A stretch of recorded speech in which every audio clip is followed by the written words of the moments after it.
నేను 100 సాంగ్స్ కి ప్లస్ చేసా, ఆల్మోస్ట్ 120-130 సాంగ్స్ చేసినట్టు ఆల్మోస్ట్ ఇప్పటికి. చాలా పాటలలో అంతా స్ట్రెయిన్ అయ్యి ఆ స్ట్రెస్ లో ఉండి పార్టీలు చేసుకుంటాం. నైట్ అయితే షూటింగ్ అయిపోయిందా చిన్న చిన్న పార్టీలు, ఆల్కహాల్ పార్టీస్ నడుస్తాయి. నేను ఇంతవరకు ఎవరితో తాగింది లేదు. ఒక్కరితో నేను తాగినట్టు ప్రూఫ్ చూపించండి. ఈశ్వర్ నువ్వు మాట్లాడుతున్న మాట ఈ రోజు డైరెక్ట్ గా ఛాలెంజ్ ఇస్తున్నట్టు. ఎందుకంటే నీతో వర్క్ చేసినటువంటి ప్రొడ్యూసర్స్, డైరెక్టర్స్, కో ఆర్టిస్టులు ఎక్కడో నీ డాన్సర్స్, నీ వెనుకున్నటువంటి డాన్సర్స్ ఎక్కడో ఒక దగ్గర నువ్వు తాగినట్టు ప్రూఫ్ గనక బయటపడితే ఈ రోజు నువ్వు మాట్లాడుతున్న ఇంటర్వ్యూ అంతా అబద్ధమే అనుకుంటా. యా, ప్రూఫ్ బయట పెట్టండి, నేను 10 lakhs ఇవ్వడానికి రెడీ.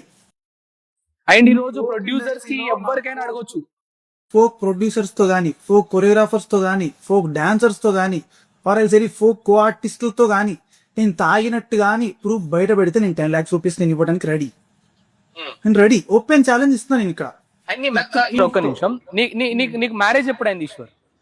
నాకు మ్యారేజ్ 7 years అవుతుంది. లవ్ మ్యారేజా, అరేంజ్ మ్యారేజా? లవ్ మ్యారేజే. మ్యారేజ్ అయిన తర్వాత ఇండస్ట్రీకి ఎప్పుడు వచ్చావు నువ్వు? నేను ఇండస్ట్రీలో ఎప్పటి నుంచో ఉన్నా. నేను నా కెరియర్ ఎప్పటి నుంచో నేను ఒక జూనియర్ ఆర్టిస్ట్ గా, ఒక బ్యాక్గ్రౌండ్ ఆర్టిస్ట్ గా నేను చాలా స్ట్రగుల్స్ ఫేస్ చేసి నేను ఒక 1.5 year బ్యాక్ నాకు ఒక ఆపర్చునిటీ నేను ఫోక్ ఇండస్ట్రీకి వచ్చా. అండ్ వన్ మోర్ థింగ్ మీకు చెప్పాల్సింది ఏంటంటే